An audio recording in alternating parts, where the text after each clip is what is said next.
fight some butt rock too. So. No, What's up, Patreon? What up, Patreon? We're me and Zach are debating whether or not Incubus is butt rock. And if you don't know what the heck we're talking about, I don't think Incubus is. Jake, you don't think Incubus is butt rock? Because if Trapped is butt rock, I feel like Incubus must be. And if Matchbook, what'd you say? Matchbox 20 is. I don't know that we've decided Matchbox 20 was butt rock. No, I don't know if they are. Yeah. I don't think they are. I don't think Incubus is either.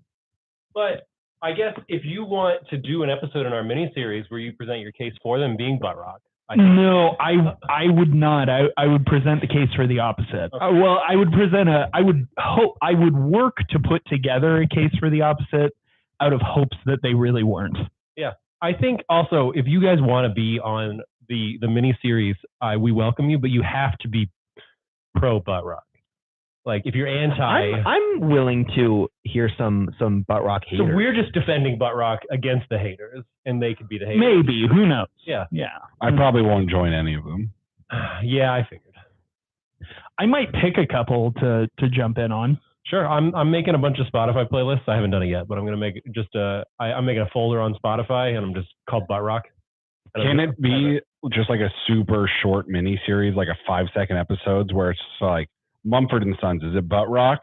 And then we just say whether it's butt rock or not, and then it's over. I think you should do that. Hot dog, not hot dog. I think you should do that tangentially to our series where we do deep dives into butt rock and the complexities that come along with it. And then I'll just do is this butt rock? You could call it butt rock or butt not. And then I like it. Yeah, and then people could just send you submissions, like Rolling Stones. Yeah. What would it be, Scott? I want to slap that butt rock. Okay, so Rolling Stones is butt rock. Butt rock. He is butt rock. Okay, interesting. In my mind, most things are butt rock. What would you say is not butt rock? Like the Blues Clues theme song. Serious question. What about John Bellion, butt rock or not? That's ass rock. Damn. The buddiest rock. Yeah. So is ass rock the acid rock of butt rock? Yes. That's fat butt rock. Yeah. What if I were to say like? What about Fat Bottom Girls by Queen? Oh, Queen's butt rock. Yeah. So is everything going to be butt rock? Yeah. What about if I said Bubba Sparks' Miss New Booty? Would that be booty rock? Pick it up and throw it right back to me. That's butt rock. That's butt rock right there. So everything except the Blues Clues theme song. So far. Butt rock. So far. Patreon, let us know what you think about butt rock. Let us know what you think about the Blues Clues theme song. And let us know what you think about Scott's algorithm for classifying what is and is not butt rock. What is your algorithm? I'll tell you what. Isn't butt rock? Hot dog. Hot dog is not butt rock. Okay. All right, let's jump into this one. What's your story? You the poor kid that never got to go to Exeter or Andover. Despite my privileged upbringing, I'm actually quite well balanced. I have a chip on both shoulders. Maybe you're just better with the old integers than you are with people. My first grade teacher, she told me that I was born with 2 helpings of brain, but only half a helping of heart. Wow, she sounds lovely. The truth is that I don't like people much. And they don't much like me. But why? With all your obvious wit and charm. What is up, everybody? My name is Jake, and this is another episode of the Rotten Potatoes Podcast, a podcast where 4 friends sit down and review movies that you absolutely should have already seen, and at least one of us hasn't. I'm here with 3 of my friends. I'm Zach. I'm Tyler. I'm Scott. I'm Jake again. And today we're talking about the Ron DeSantis life story, also known as A Beautiful Mind. If this is the Ron DeSantis life story, No, I don't think he is. I mean, is he changing We don't know. economic theory? We don't know. We don't know. To be determined. I feel like it would have been funny though if you had just played like a clip from him in the Like Ron DeSantis from the debate. Yeah. Jake, why A Beautiful Mind?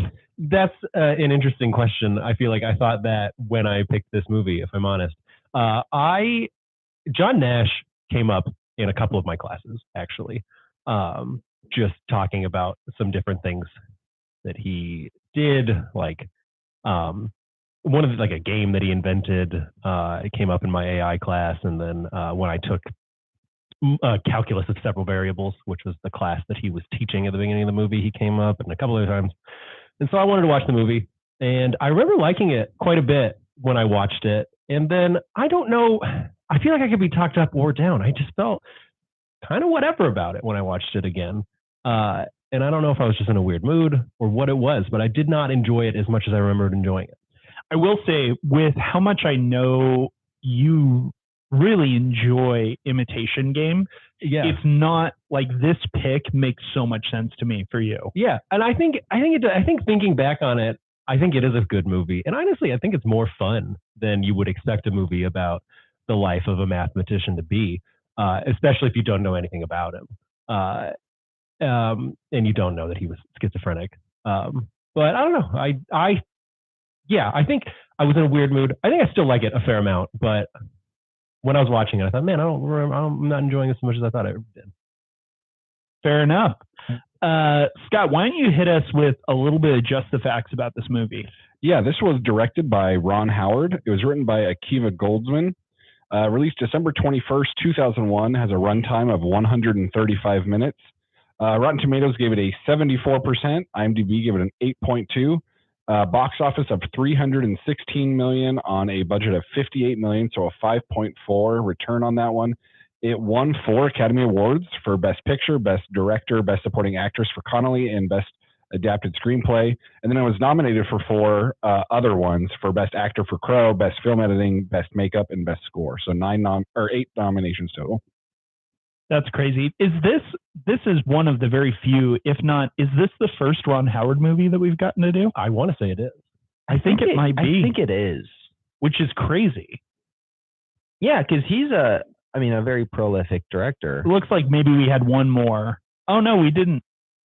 You wrote a movie? No, he didn't. There was a different Howard. Oh, okay. Yeah, this is our first Ron Howard movie. Wow, that's crazy. First Ron Howard film. I'll be honest though, I can't think of any other Ron Howard movies that like I've seen and really enjoy. Just off the top of my head. Apollo 13? Oh, did he do Apollo 13? Yeah. I forgot he did. Mm-hmm. I haven't seen it in a really long time, and so I don't really remember how I was too young to enjoy it. I was bored, but I was a child.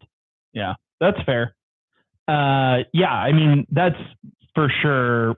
I'm 99% positive he did Apollo 13. No, I think Maybe you're right. Now I'm. He did. Okay, it was on his most known film. As soon as he did the Solo movie. I forgot about that. He did Hillbilly Elegy, which I didn't like.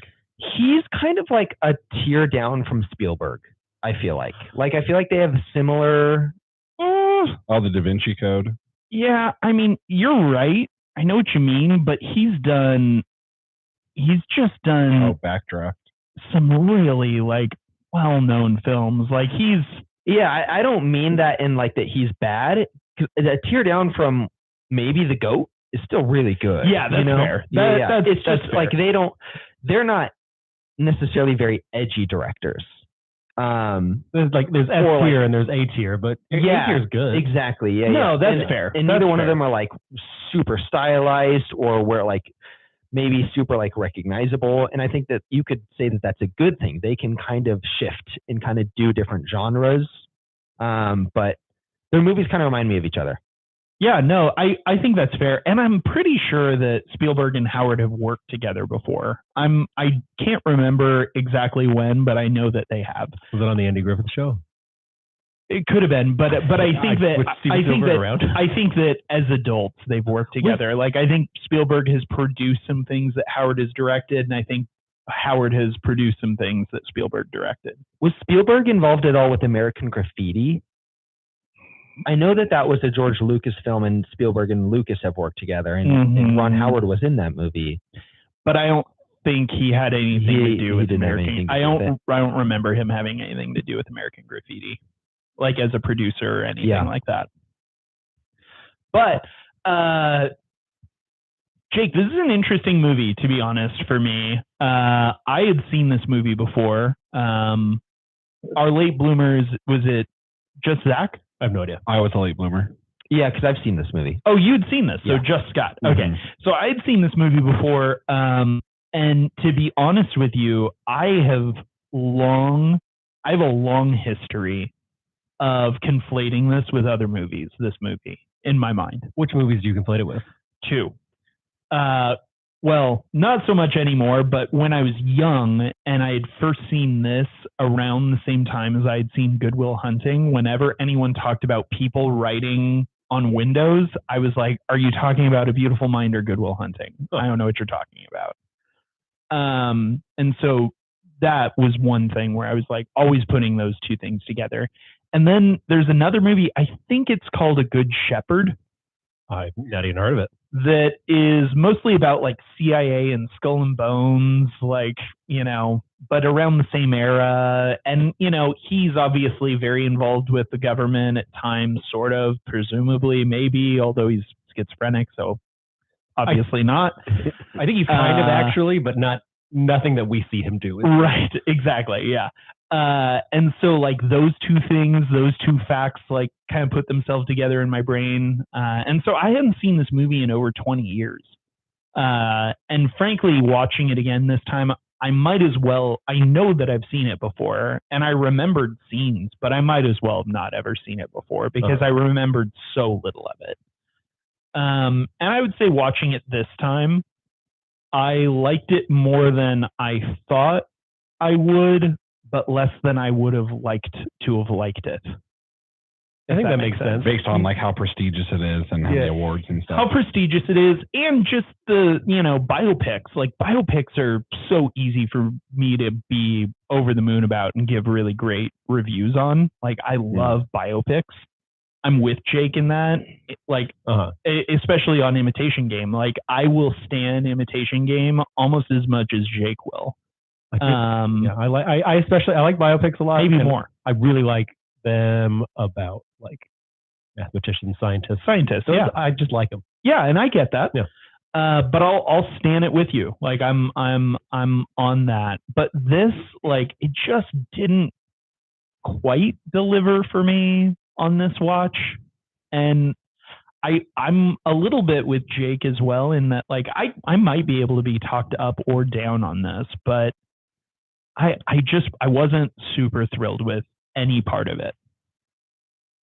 I really enjoyed this movie, actually. It's kind of weird to say, like, just because it's this movie, but this is almost like an equivalent of an underwear movie for me. Where like for some reason this was just very popular in my family as I was growing up. Yeah, like my parents just loved it, and so they showed it to us, and like my brother and I liked it a lot, and so we just watched it a lot because my family would do that. We'd cycle through like 20 different movies and just like, you know, every couple months rewatch the same movie. So I've seen this movie a lot when I was young, and then I think I had to watch it again for like film class or something. No, well, yeah. I mean, this, in school for mental health, for like a mental health class. I think maybe I chose a different movie. What did they think of this movie? Sorry to sidetrack you, but the mental health class. What would they have thought of this movie? I have a lot to say about that, but John Nash does as well, which is why I brought it up. It's well, I mean, we didn't like critique the depiction. I think it was more so just like, hey, schizophrenia, like that's in this movie. I don't think we even like talked about the movies that we watched. I think that they gave us options. It was like you could watch this, or you could watch the one where Jack Nicholson goes crazy. One Flew Over the Cuckoo's Nest. Yeah. It was like watch a movie that has to do with mental health. It was kind of like a throwaway assignment. Gotcha. But I feel like there was like a group of like 5 of us in my class that got together and watched this movie. Anyways, I have a little bit of nostalgia for this movie, probably. I like it. I still enjoyed it. I think it's an enjoyable movie. I definitely don't think it's like a perfect film. I probably won't talk you guys up on it. If anyone were to say like, I don't like this movie, I think I'd probably understand why. But I enjoyed my time watching it. I think that might be exactly what I felt. Like I feel like I enjoyed the movie, but it just wasn't as good as I remembered. Like I could see like where it was like, this is like an okay movie that I'm enjoying. I don't know if that makes Sure. sense. Where like I wasn't as hyped. I didn't enjoy it as much as I remembered. I think I was a little tired, but I just think it was like, as a movie, I feel like it was okay, but I liked it.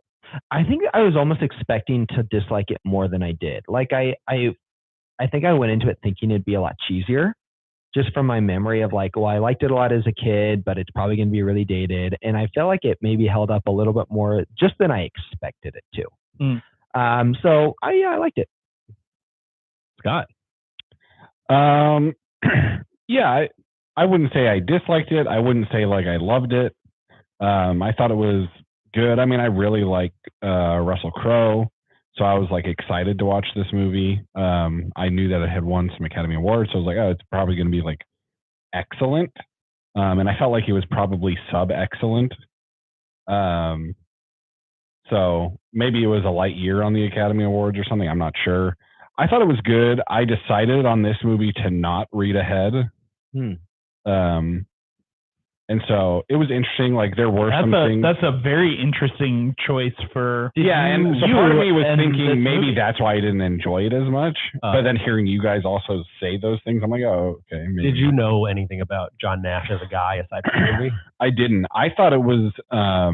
It took a different direction than I thought it was going to, for sure. But I did suspect that Paul Bettany wasn't real, like fairly early on. I wasn't expecting what's his name, Ed Harris, to be not real.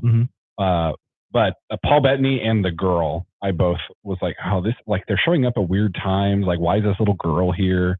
And then also I noticed like they were never talking to other characters. They only ever talked to the main character. Or even like Paul Bettany never opens the door. Like when he's with other people, at least like somebody opens the door and Paul Bettany walks out, you know, like things like that. Yeah. So I was like, okay, I feel like there's something's off about these characters to me. I wasn't quite sure what it was. And so I wasn't super caught off guard when it did get to like that. But then I was like, oh, okay. Like he's like fully insane. Like there's lots of stuff happening. But yeah, I thought it was good. I thought there was parts that were like endearing. I thought like and maybe this is more, I enjoy like the actual story of John Nash than like this movie, but like, like his wife's like faithfulness to him through all of it. And, like just the fact that he was able to like overcome this thing without like getting like medicine and that kind of stuff. Like those are like inspiring things to me. And so I would say that's like the brunt of the heart of this movie for me, or some of those types of things, which make me like, like still feel positively about it. But I wouldn't say that like this was like an extra moving time. Would you like to hear something that I read that I thought was nuts about John Nash and his wife? They were like, I guess in the movie they're still together, but for the events of this film, almost entirely they're divorced and living in real life. They divorced. He lived with her for like 30 years, and then they remarried in the early 2000s. Oh, interesting. Interesting. So like when he won his Nobel Prize, all that, they were divorced and living together. Like she was like helping take care of him, but they were not married anymore. Yeah, that's very interesting. That's one of the things about this movie that I wasn't expecting watching it again. And maybe, to be honest, when I saw this circa 2001, probably 2002 or 3, I was probably too young to really like fully put this together. But it was one of the hard things watching it this time, was just how difficult it is to live with I've never lived with someone with schizophrenia, but have someone in your life who is schizophrenic. It's very challenging and difficult. And I'm not at all shocked to hear that they divorced, but that she remained his caretaker. That's not surprising to me at all. I had a similar thought, almost like the reverse of that is the thought that I had being a new parent was like how incredibly difficult it must be to try to raise a child. With a completely unavailable husband who cannot help. Being a single mother would be extremely difficult, and then now you're having to take care of your schizophrenic husband. He's like, burped into the mic. He's like either unavailable and drugged up and can't do anything, or not taking his drugs. And a danger. Yeah, he's frankly a danger. My stepdad's uncle, or I'm sorry, my stepdad's brother, my uncle, Uncle Mark. I'm sorry, no, Mark is my stepdad. They have two Marks? No, my stepdad's brother was schizophrenic, and it was really like challenging. I mean, you know, I sort of grew up like around him, but not with him because he was too dangerous most of the time to be around. Mhm. Like, you know, we would hear stories about Matt, like, you know, driving around San Bernardino with like 40 guns in his trunk because he thought he was an FBI agent. And he was like patrolling the streets. And it's like, that's super dangerous to put children around like that. Yeah. That mentality. Like there was one time we were sitting in the car the whole time. My brother and I were sitting in the car the whole time, but we got a call that he, like, from Mark's mother, elderly mother, and she was crying, screaming, he's beating us. And we like raced over to Mark's parents' house, and his brother is sitting on the couch when my mom and Mark walk in, and their mother, you know, Mark and my uncle's mother is laid out on the floor, and their father, who's, you know, double amputee, is laid out on the floor, totally out conscious. And he just stands up and he says, well, hey, Mark, you want a cup of coffee? And like steps over his father into the kitchen to get a cup of coffee. And like they called the cops, and me and my brother in the car, just sitting in the car. And they call the cops, and the cops come in and ask him how old he is. And he says, I'm 18 years old. And they say, well, when were you born? He says, I was born in 1943.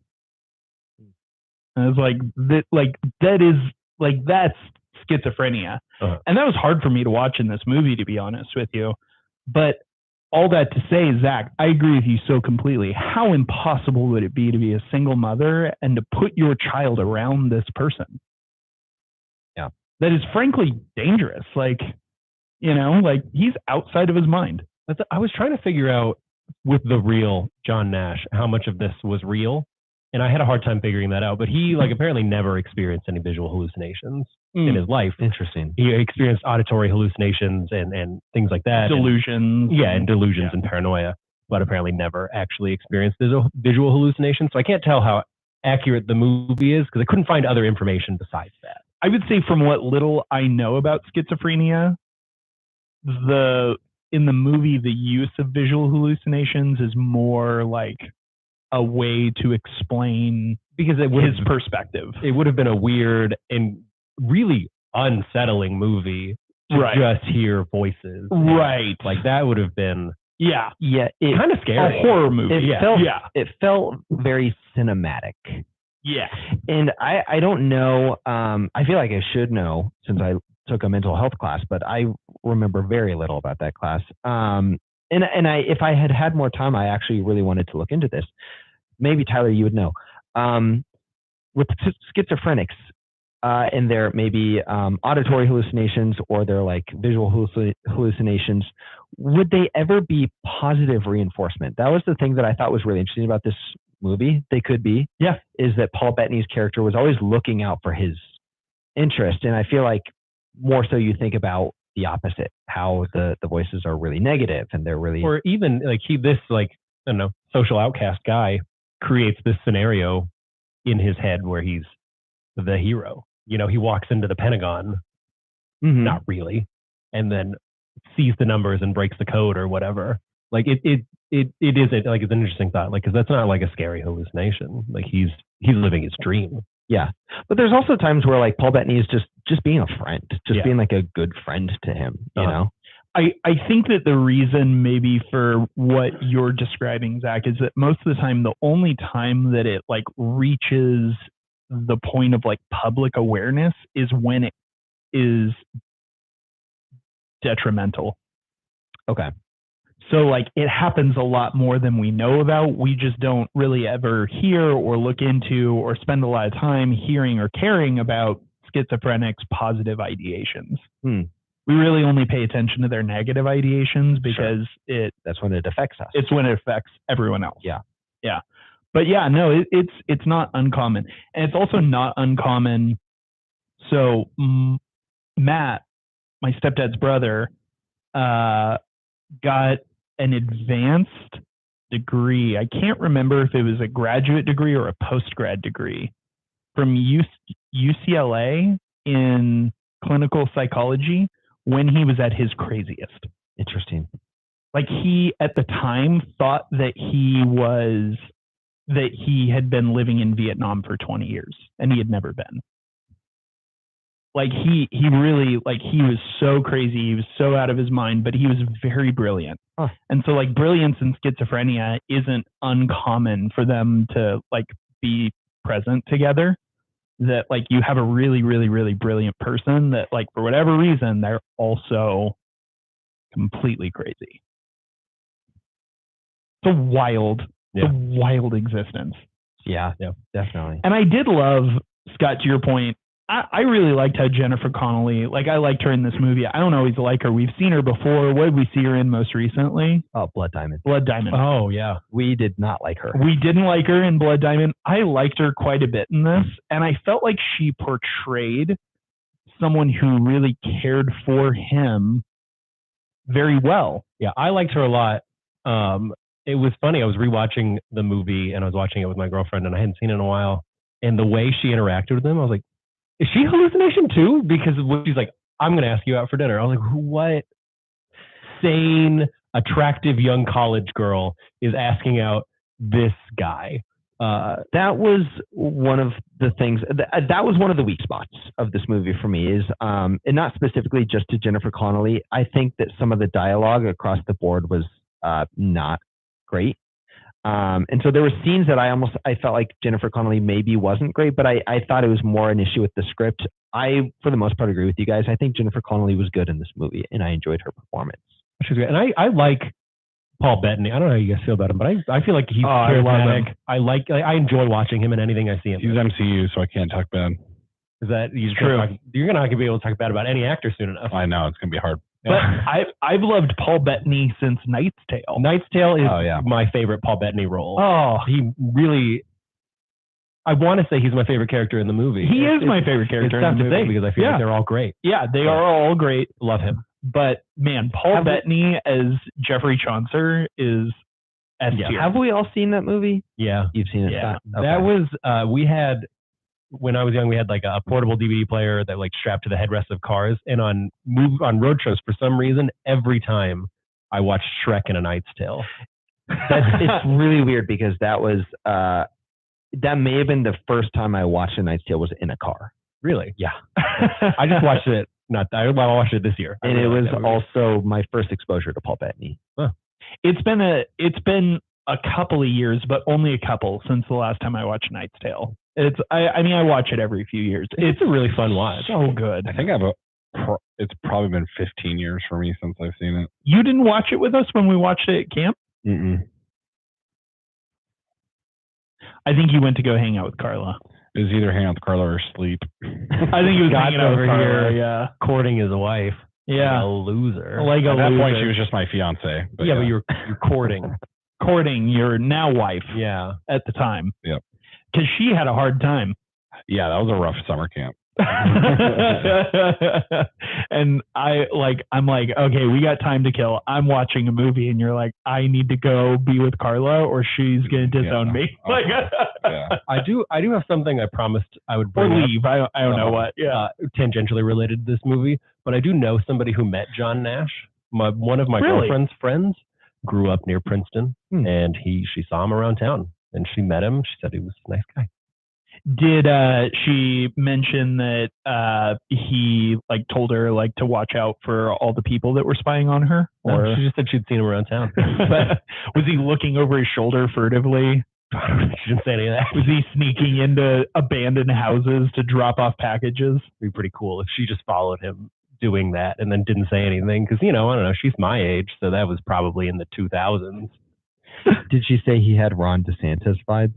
She didn't mention that, no, but I've never talked about Ron DeSantis with her. Hmm. So maybe she thinks that. I want to unpack that. I want to talk about the Ron DeSantis vibes you were picking up. Well, I mean, I think that he just kind of looked like Ron DeSantis in this movie. I can kind of see that. Like he has like the comb over, like slicked back brown hair. Yeah. I feel like that's such a diss to Russell Crowe. I know. That is really I don't mean. think Ron DeSantis is an ugly man.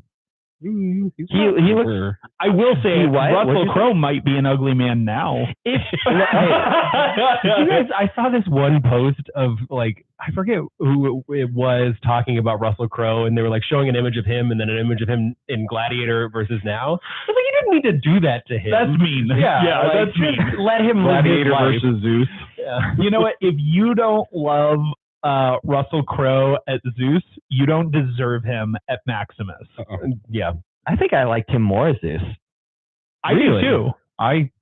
I mean, well, no, not more. I love Maximus. Like Gladiator is. I've only seen Gladiator once and I didn't care for it. yeah, Gladiator's Wow. a top 5 for me. Zach, do you want to do an episode like with me with Jurassic Park for our bonus content where I get yelled at for not liking Jurassic Park? Do you want to do that with Gladiator?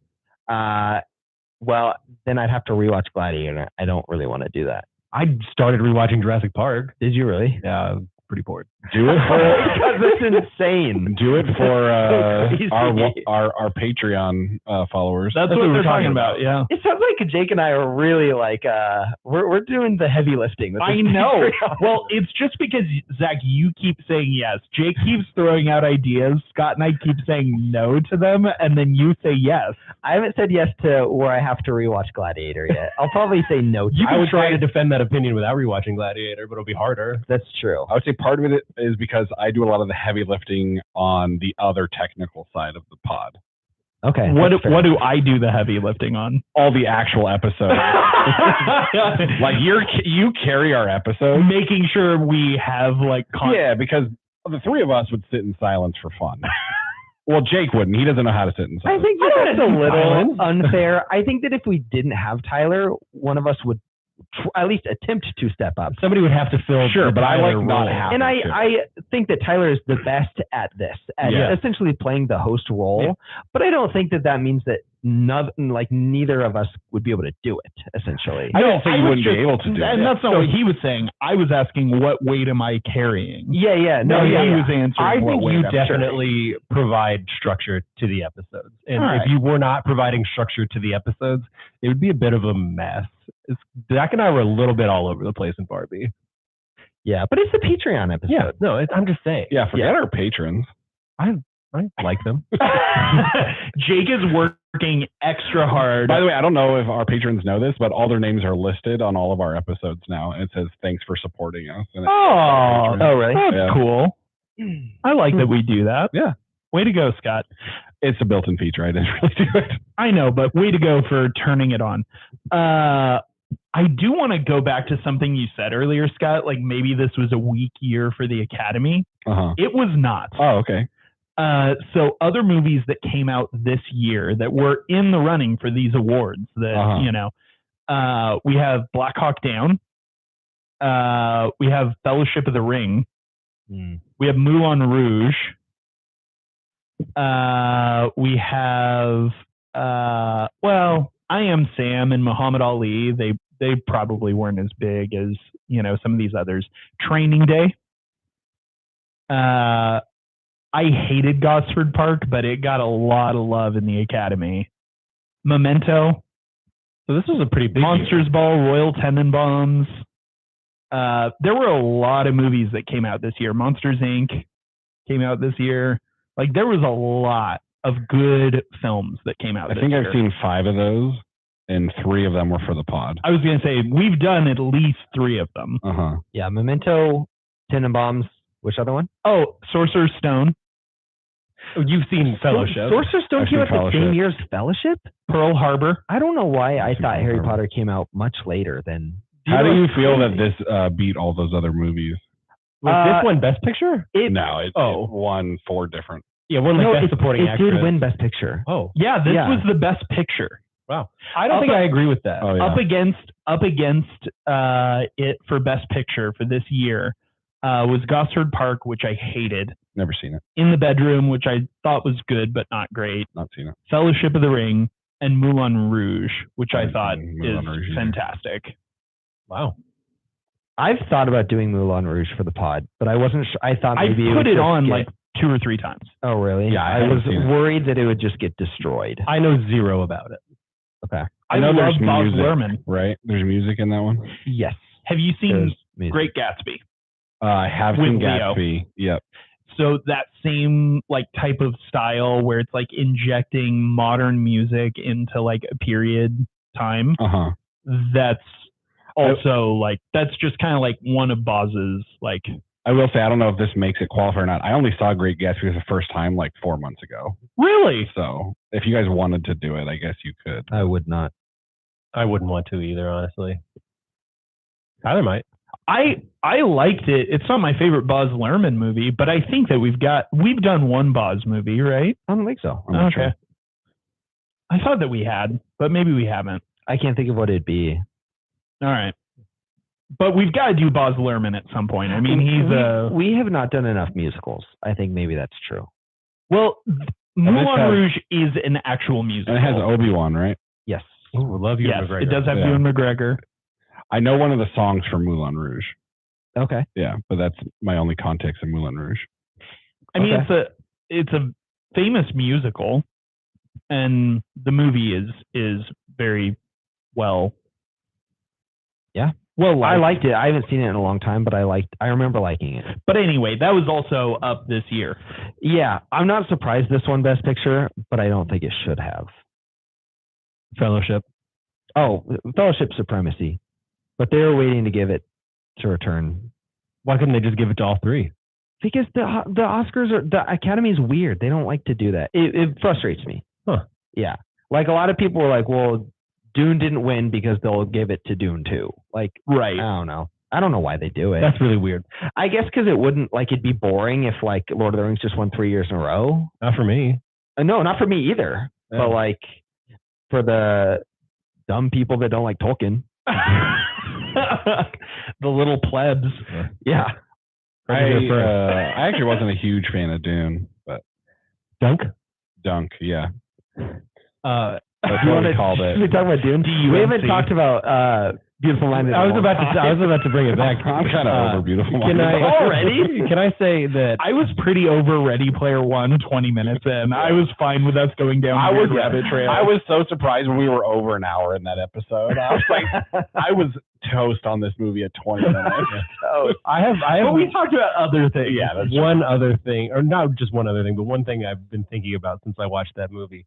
Is anybody more built different than John Nash? John Nash just said, I have schizophrenia. No, I don't. And he just got over it. No, that's, I mean, it is a truly insane level of willpower for a schizophrenic to recognize their delusions on their own and just say like, yeah, okay, like that's a delusion. I'm not paying attention to that. That's an insane amount of willpower. Yeah, like that guy is, just built different. I can't imagine anybody doing that. I'm just shocked that really happened. What about the Imagine, it's sort of like this. Imagine someone told you that you do not work for the massive tech company that you actually work for. Yeah. That you are actually, you clear printers. Yeah. At Kinko's. Yeah. That's your real life. And then you just have to like ignore everything that feels so real to you to say like it can't be true because I work at Kinko's. Yeah, insane. That's really weird insane. because Kinko's doesn't even exist anymore. Kinko's not exist anymore. It got bought out by like FedEx, and now it's got like a FedEx name. I But- still say tinfoil. Yeah. That was I've never even had tinfoil in my life. Yeah, no, I don't think most of us have. But I'm just saying, like me saying Kinko's, Uh-huh. like it's just I am for sure Random office store. I am for sure guilty of like super old references. Mhm. But yeah, I think one of my favorite moments of the movie is when Jennifer Connelly is getting ready to leave. And then he, like a madman, runs out. And he just says, she doesn't age. And then he's like, figured it out. He's just like, I figured out how I can beat all Yeah. of the delusions I have. Yeah. And I really liked that part. I liked it Yeah, I an like awful that lot too. actually. I liked it a lot. Because it just showed like that's like I'm not saying I could do it, but that just showed like that's just a thing. Like he's just figuring out things to figure out what is and isn't real. He applied the scientific method to his psychosis. Yeah. Which is bonkers that it worked. It shouldn't work. Yeah. Right? Like, And that I think that was one of the issues John Nash had with the movie. He was like, I don't think that I feel like it's glorifying me doing this, and I don't think that I should have done this, and I don't think anybody should do this. Apparently, was his big critique of the movie. It's like I don't think that it's good. I don't think we should glorify me not taking my medication as a schizophrenic. I think that people with schizophrenia should take their medication. And that's what happened though in real life? In real life, he stopped taking his medication. He didn't take medication, like even more than is depicted in the movie. Because like in the end, he's like, "Oh, I'm taking the new medications." He didn't do that. Wow. For the rest of his life until he died in a car crash. Yeah. In like 2015, he just stopped taking the medicine. Yeah, that's crazy. Yeah. Speaking of Nash being built different, I want to know his fitness regimen.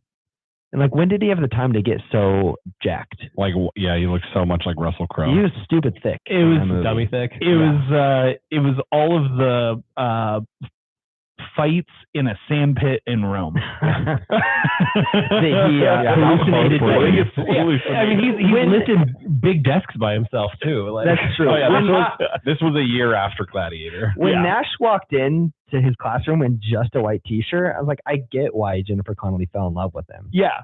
His arms were massive. You were falling in love with him? Yeah, his arms were maybe bigger than Arnold Schwarzenegger's in Predator. Oh yeah, no, like yeah, it was so soon that he just couldn't do enough to lose the muscle and lose the weight. Yeah, dude looked built. Yeah. But I have a question, and I think this might give us another little rabbit hole. In movies like this, which I know are not real, like Jeffrey Chaucer, Paul Bettany, he said like he interacts with some physical things only when Russell Crowe is alone. Like he turns off the music. Right. What's really happening there? Is Russell Crowe turning off the music and he doesn't realize that he's in a completely different section of the room? Is the music still playing and he's so psychotic that he's completely blocked out the music? What is happening there in these movies? It's up to your interpretation. I would say from my lens, if you can't tell, it doesn't matter. I've just always have that thought, and because I feel like this happens in movies where you find out that somebody wasn't real or whatever, and there's specific scenes where I'm like, well, I wonder what that really looked like, and I like that in Fight Club they show us that, where they show him punching himself, and doing those things, because it just satisfied my curiosity. Oh, totally. I think Fight Club does this better. I think this honestly did this better than a lot of other things I've seen. Something recently, if you care about tots that are listening, if you care about, and mostly I'm talking to you, Dan, the Ragnarok TV series on Netflix, skip ahead 30 seconds. But I just watched the final season of that on Netflix. It's a Scandinavian show that I've been super into for a couple of years. Sounds kind of cool. I love it, except at the very end, in the last 3 minutes, they're like, JK, none of this happened. That's the cheapest thing to do. And I hate it. But it's like, oh, well, I feel like it's always like I've painted myself into a corner. I don't know how to get out. And this wasn't that. Really? There was no reason for it to be this, but it turns out the main character is hallucinating all of this. Hate it. And I was like, I sacrificed. Do you know what I love about this? So much attention to this. Is you said that right after the 30-second skip. So Dan's gonna skip 30 seconds, and it's gonna be, and the main character just hallucinated everything. You know what? If Dan didn't want those spoilers, he shouldn't have died. He shouldn't have died. Dan is watching the show now, so I hope you enjoy it, Dan. I certainly did until the very end. But I love in this movie how they handle that reveal, because I feel like this movie actually does this better than so many have in the past, where I didn't feel like finding out that he was crazy, because I didn't remember that. And so watching it this time, I was like, oh my gosh, he's crazy. It didn't feel like a letdown. I love that it happened in the middle of the movie.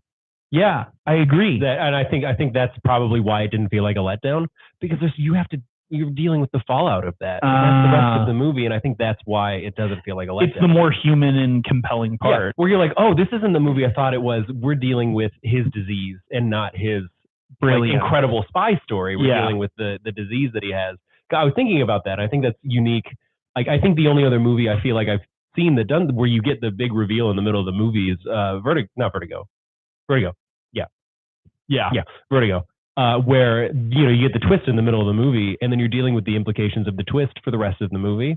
And I like that. I wish that I would see that more, because I feel like so many times you get a twist, and then the movie's over, and then you don't kind of deal with the implications of all of that. You don't have the catharsis of it. Yeah, no, I agree with you completely. And I think that helped rewatching it this time, that I already had that knowledge, because I remember thinking, like, if I didn't know any better and thought this really was just a spy movie, I would think this is a bad spy movie. Like, I thought all the aspects of him, like thinking that he was being followed by the Soviets and whatnot, was pretty cheesy. It was so unbelievable that it had. That's the scene where I was like, what actually happened? Because there's like bullet holes and like. Sure. Yeah. And I remember wondering if maybe Ron Howard filmed this to intentionally feel that way. Because I guess if your idea of what it would be like to be in like a spy movie, like, it would probably feel very cinematic if you've never really been in that kind of situation. Not to say that I can even begin to think of how a schizophrenic may be thinking, but that's just kind of what made sense to me. I think that makes sense, and that's what I gave it when I was watching it. I was like, this is cheesy, but then I was like, oh well, it's all in his head, and if it was in his head, it would have to be cheesy. Like, it would have to be unrealistic, because he doesn't know what it's like to be a spy. He's pulling this from movies, or I guess not movies because it's the 40s. He's pulling this from whatever pop culture radio, and it is books, where like it's got to be like that. So like, in making it feel so unrealistic, it was the most realistic way, I think, to portray. Yeah, I remember like thinking this could possibly be like a really interesting like directorial decision. I think it's a good decision. So that was one of the things about the movie that worked for me. So John Nash lived to like 2015, you said? I think it was like the 2010s. Yeah, it was like 2015. Yeah. Wow. And he didn't even die of old age. He died in a car crash. But he was old. Yeah. He was obviously very He's old. like end of life, but Yeah. he might have lived a few more years. Right. Mhm. Right. Wow, that's crazy. The Russians finally got him. Yeah, right. This was a Hobbs Sting car crash. Yes. Like against Han. Mhm. Yeah. And Or so Shaw. And so he called Alicia Nash Jennifer Connelly. Oh, but she died too. Oh, Yeah, in the they car both crash. died in the car crash. Yeah. So they called imaginary character played by Paul Bettany Okay. to like let him know, like, hey, I just killed him. They actually called Vin Diesel to come in and investigate, just see what happened, because they weren't sure. But they called him in. They paid him as Dom Toretto. Yeah. Because Vin Diesel has no superhuman abilities, but Dom Toretto does. But he's a method actor, and so he really gets into character and somehow develops that actual superpower. That ability. He uses the Apple HoloLens or whatever it's called. So Vin doesn't have that ability outside of when he's playing. method acting. Yep. He doesn't have it outside of that one scene. I don't think we ever see that again, do we? I hope we do. I hope so too. I bet we do. Yeah, I bet we do. we haven't seen it. We haven't seen it yet. Yeah, but we saw Yeah. the recreation of it in the last movie. That's true.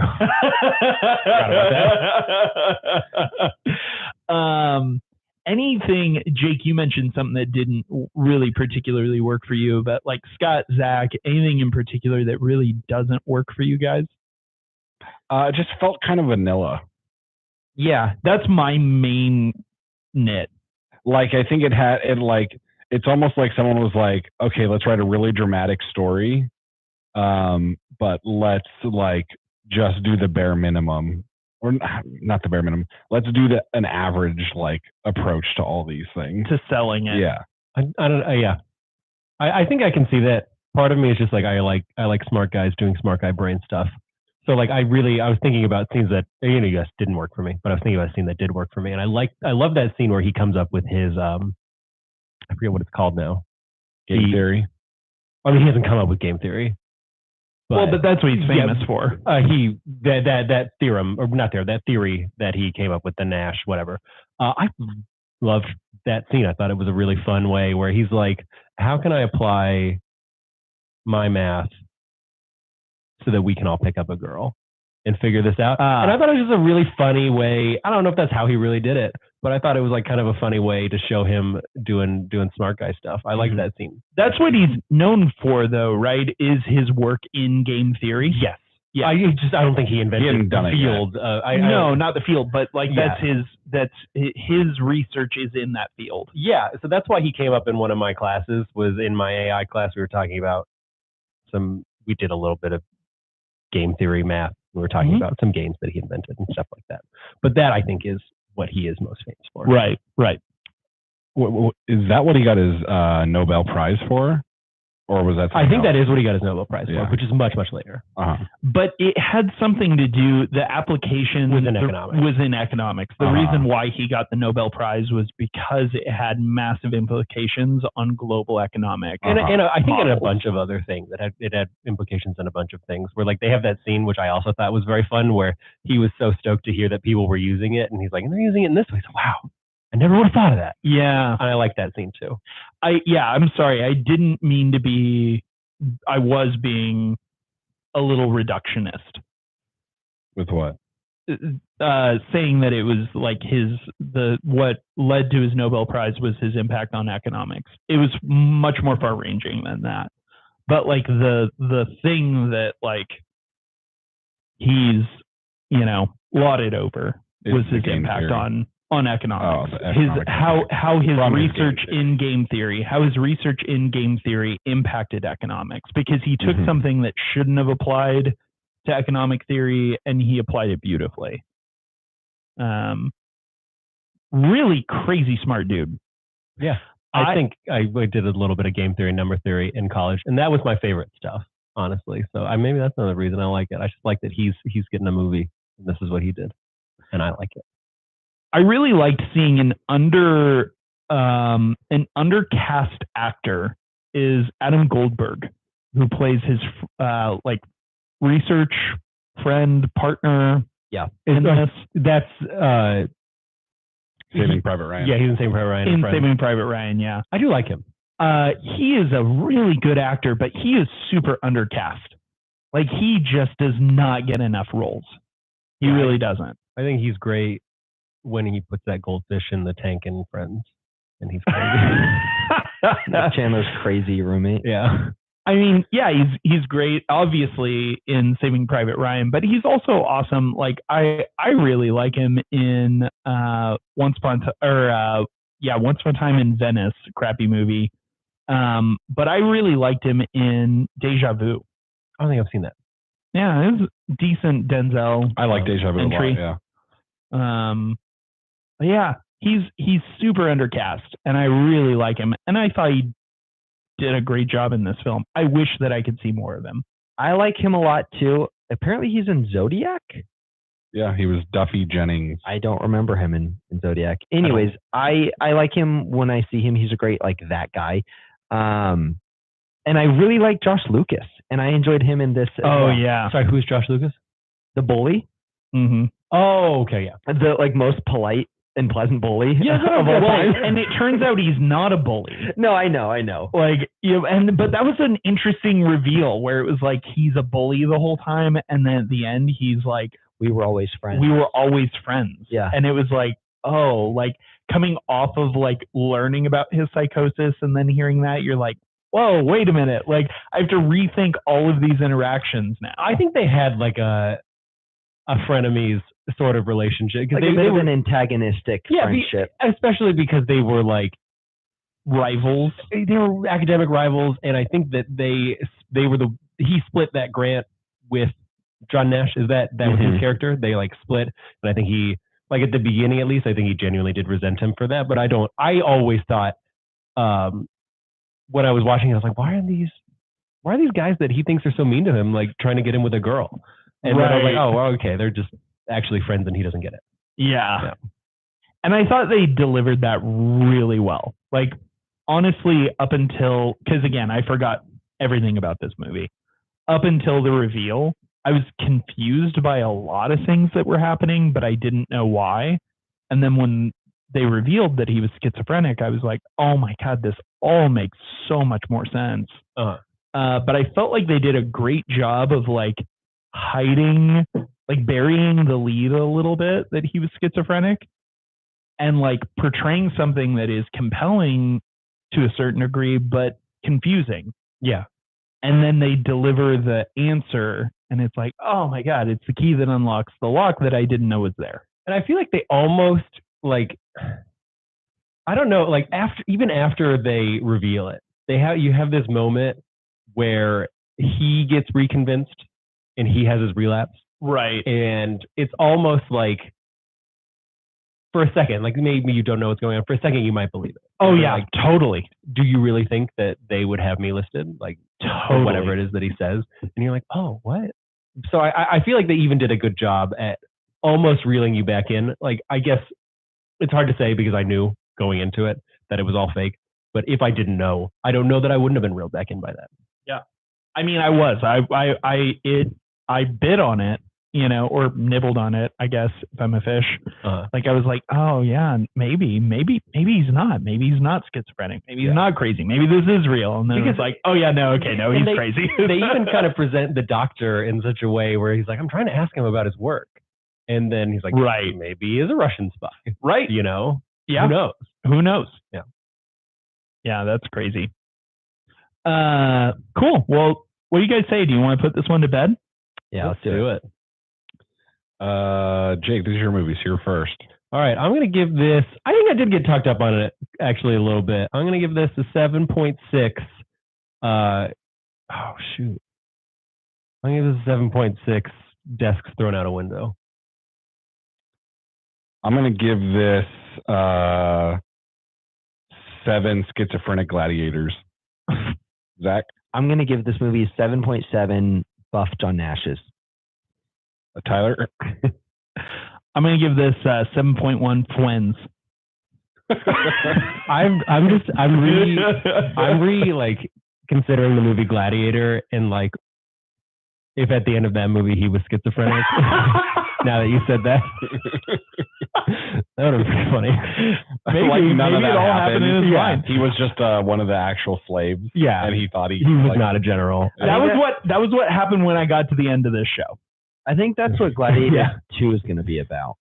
Wait, there's actually that might have been the reboots that I would end my life over. That might have been the Gladiator 2, but they're bringing back Russell Crowe today to play. Like, I don't want that. Right after. Yeah, really? No, they're not. No, they're not doing that. I was like, God, I don't want another. Awful. I'm actually kind of excited for Gladiator 2. It's a good. Wait, cast. really? This is a real thing? Yeah, it's real. Ridley Scott coming back. Pedro Pascal, Denzel Washington, Paul Mescal. Wow. Don't remember who else, but I think a couple other like big names. Yeah, I just don't want it. I wish that I want this more than Gladiator 1. Tell another story about a gladiator. Why do we have to tie it to the other movie? Because it'll make more money. Yeah, I hate that. Yeah, I know. I learned yesterday, like someone told me like, oh, this is a thing. And I was like, what? And he's like, you didn't hear about this? Like, I think it's a thing. And I was like, yeah, I feel like I would have heard about it. And I Googled it and it's a thing that they're rebooting Lord of the Rings. What? Like in what way? Because I know they're remaking the Lord of the Rings book as movies. Oh, they're also remaking Mean Girls. Because like I heard that they were doing like a Lord of the Rings Ride of the Rohirrim cartoon, and I thought I don't know that I'll watch that, but that I don't hate that.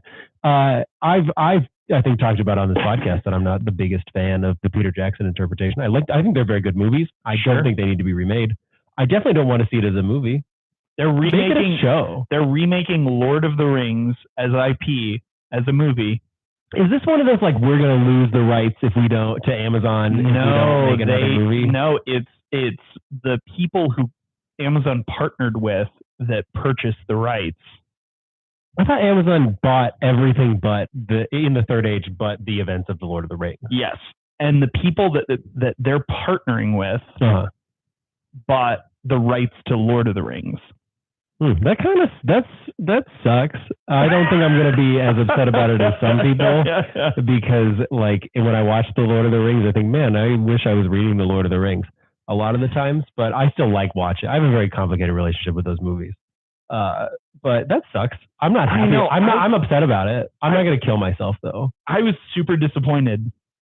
You would kill yourself over the Wonka remake, but not remaking Lord of the Rings? I've told you this, Zach. If they were to like be like, I'm going to rewrite the Lord of the Rings and release another book, I would actually kill myself. I would do that. But do I think... What if they had J.K. Rowling rewrite Lord of the Rings? I don't think that J.K. Rowling is a very good author. Did you say that as in like maybe Jake would be okay with that? No. I thought it would just like, it would be worse. Yeah, it would be worse. His second favorite. Yeah. But like, do I think that in like... This is my thoughts on the Lord of the Rings movies. I think they're excellent movies. I think that they are some of the best movies I've ever seen. And I think, I don't know, can I swear on this? I think that, you might have to bleep me, I think they're absolute dog shit compared to the book. Like, wow. Like, it's just, it doesn't even compare. All right. Well, where are we going next week, Scott? Real quick. Is Pedro Pascal supposed to be Maximus? I thought Maximus died. He did die, and he's not supposed to be Maximus. Okay, so it's just like a follow-up after the events of? Paul Mescal plays Maximus's son, Lucius. So it's like the little boy. Got it. Yeah. All right. And Gracchus is still in it as a character. Interesting. Oh God, Matt Lucas from the worst host from the Great British Bake Off is in this. He is. He is. Yep. They have terrible hosts mostly. I think I don't like really any of them except for Noel, who's okay. Matt Lucas is the absolute worst.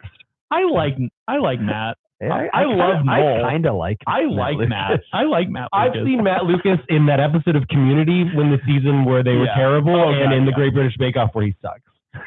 All right. Well, where are we going next week, Scott? A Beautiful Mind came out to 74%. Matt Lucas. Once again, Rotten Tomatoes gave it a 74%. So we came in right in line with Rotten Tomatoes. IMDb gave it 8.2. Comes out to movie number 80 out of 146. And next week, we pick up, in the greatest saga of all time, movie number 7, the thing we've all been waiting for. You seemed a little bit bored when you started saying the greatest saga of all time. All been waiting for. We've been waiting for this movie. It's been such a build-up, and I can't wait to be let down next week.